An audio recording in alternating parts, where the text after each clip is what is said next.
अस्सलाम वालेकुम स्टूडेंट्स जी। तो स्टूडेंट्स एक्सरसाइज 12.2 कर रहे हैं, जिसका क्वेश्चन नंबर 13 हमने लास्ट लेक्चर में किया था। अभी क्वेश्चन नंबर 14 और 15 को देखेंगे। पढ़ते हैं क्वेश्चन नंबर 14 को।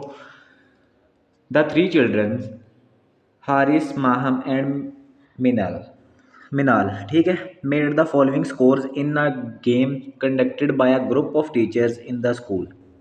अब तीन बच्चे हैं, उनके नंबर्स भी हमें ऑलरेडी गिवन है। ठीक है, यानी उन्होंने जिस जिस गेम में जितने जितने नंबर्स लिए हैं वो हमें ऑलरेडी गिवन है। जैसे लेट्स सपोज कि हारिस का स्कोर गिवन है, किसी एक गेम में उसका 50 है, फिर दूसरी गेम में उसका 55 है, ऐसे ही आगे मूव करें तो 70 है, सो ऑन चलता जा रहा है। ऐसे ही माहम का और मिनाल का, ठीक है ना, ऐसे हमें स्कोर्स गिवन है।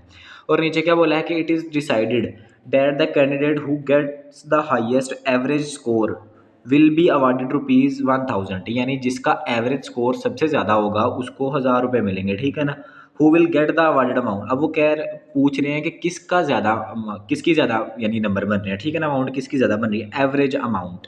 एवरेज स्कोर देखना है हमने कि एवरेज, अब एवरेज हमने पीछे भी पढ़ा है कि कैसे निकालते हैं। मैं आपको ओवर रिव्यू सिर्फ दे देता हूँ यहाँ पे कि करना है क्या। देखें, आपने सिंपली एवरेज फाइंड कैसे करते हैं। लेट्स सपोज के दो नंबर की एवरेज फाइंड करें तो क्या करेंगे, उन दोनों को ही प्लस करके जितनी वो वैल्यूज़ हैं उस पर डिवाइड करवा देंगे, यानी 2 पे डिवाइड करवा देंगे। और अगर लेट्स सपोज के तीन वैल्यूज़ हैं तो तीनों को प्लस करवा के, तीन है तो 3 पे डिवाइड करवा देंगे। अब इनको काउंट कर ले, 1 2 3 4 5। सो इन सबको काउंट करेंगे और 2 पे डिवाइड करवा देंगे। ऐसे ही माहम के लिए इन सबको प्लस करेंगे और क्या करेंगे, 2 पे, सॉरी 2 पे नहीं, 5 पे डिवाइड करेंगे, क्योंकि 5 वैल्यूज है, ऊपर वाले में भी 5 बोल करेंगे। ठीक है ना। अब अगर मिनाल की बात करें तो इसमें भी सेम है, सबको ऐड करके 5 पे डिवाइड करवा देंगे। देखें इस क्वेश्चन को, हमें ये गिवन था, मैंने टेबल बना दिया इस पर। ठीक है, बुक उसके ऊपर, नोट्स के ऊपर। अब सबसे पहले मैंने शो किया है कि नंबर ऑफ़ गेम्स कितनी है, n से रिप्रेजेंट करेंगे, इक्वल टू 5 होगा। अब average score of Haris scores, यानी हारिस का निकालेंगे, फिर ऐसे ही सोन करके एवरेज स्कोर ऑफ माहम, और इस साइड पे मैंने निकाला है एवरेज स्कोर ऑफ मिनाल। मैंने ऑलरेडी बता दिया कि कैसे फाइंड करना है। अब देखें इसको, अब x से रिप्रेजेंट किया इसके नंबर 50 55 70 85 90, x से रिप्रेजेंट किया, और n क्या है हमारे पास 5। एक्स कैसे फाइंड करेंगे, समीशन एक्स ओवर एन, क्योंकि मैथ्स की लैंग्वेज में समीशन का मतलब होता है कि सम करेंगे। अब इन सब वैल्यूज़ को प्लस करेंगे डिवाइडेड बाय 5, सबको प्लस किया, 350 आ गया, 350 को 5 पे डिवाइड किया तो 70 आंसर आ गया हमारे पास, किसका, हारिस का। अब ऐसे ही अगर हम माहम की बात कर लें तो उसके जो भी हमारे पास गिवन थे, हमने उसको ओ यानी पहले एक्स का नाम दे दिया था, अब जी वाई का नाम दे देंगे। इसको वाई से रिप्रेजेंट किया, नंबर ऑफ गेम्स कितनी है, फिर से 5 हैं, इन सबको सम किया, आंसर आया 293/5। कैलकुलेटर के ऊपर डिवाइड करें, 59 आंसर आ गया। ये उससे छोटा है, ठीक है ना। इसको इक्वेशन 1 का नाम दे दिया था हमने, इसको इक्वेशन 2 का नाम दे दिया। अभी तक जो है हारिस वो यानी ज़्यादा ले रहा नंबर, सो इससे ऊपर है हारिस। अब देखना ये है कि मिनाल का क्या ज़्यादा है। अब देखिए उसको जी से रिप्रेजेंट कर दिया, उसकी जो स्कोर उसने लिए थे वो यहाँ पर लिख दिया हमने, और number of values summation x over n, यहाँ पे एक्स नहीं था लिखना, समीशन जी लिख दें, ठीक है, क्योंकि जी कर रहे हैं हम लोग।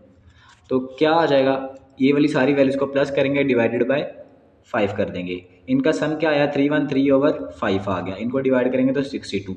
अब देखिए तीनों वैल्यूज़ में इसका 62 है, इसका 58 है, इसका ये 70 है। ठीक है, अब क्या किया हमने, लिख दिया फ्रॉम 1 2 एंड 3 वी ऑब्जर्व, हमने ऑब्जर्व किया कि that the average score of Haris, Haris का सबसे ज़्यादा स्कोर है, सो किसको अवार्ड मिलेगा, हारिस को मिलेगा highest, so Haris will get award ₹1000। बहुत ज़्यादा आसान क्वेश्चन है। क्वेश्चन नंबर 15 को पढ़ते हैं कि उसमें क्या बोला है। क्वेश्चन नंबर 15 इसमें है, given below is a frequency distribution derived by making a substitution as d is equals to x minus 20। अब ये वाला फॉर्मूला हमने पहले ही पढ़ा है कि डी इज इक्वल्स टू क्या होता है, एक्स माइनस ए होता है, यानी हमारे पास ये ए होगा। कैलकुलेट द अर्थमेटिक मीन, हमें सिंपली डी गिवन है और फ्रीक्वेंसी गिवन है, हमने क्या फाइंड करना है। देखें यहाँ पे एक्स यानी जो ए है, ए हमारे पास है तो एक्स फाइंड करेंगे। अब देखिए इसको कैसे करना है, एज इट इज़ लिखा, यहाँ से सोल्यूशन कर रहा हूँ मैं, ठीक है ना। डी इज इक्वल टू क्या था हमारे पास, एक्स माइनस ए, और डी की वैल्यू उसने क्या लिखी थी, एक्स माइनस 20। सो ए की वैल्यू क्या होगी, 20। यहाँ पे लिख दें कि ए इज इक्वल्स टू 20। ठीक है, अब डी और एफ गिवन था, ये इतना टेबल हमें गिवन था, ये मैंने आगे से एफ डी खुद से निकाला है, ठीक है ना, क्योंकि फॉर्मूले के लिए हमें ये चाहिए।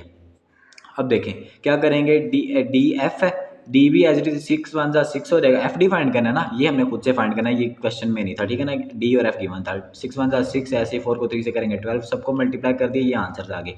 ऐसे ही अगर समीशन एफ फाइंड करते हैं, इन सबको सम करके 70 आ जाता है। ऐसे ही अगर हम इसकी एफ डी का समीशन फाइंड करें तो उसका आंसर क्या आ रहा है, 82।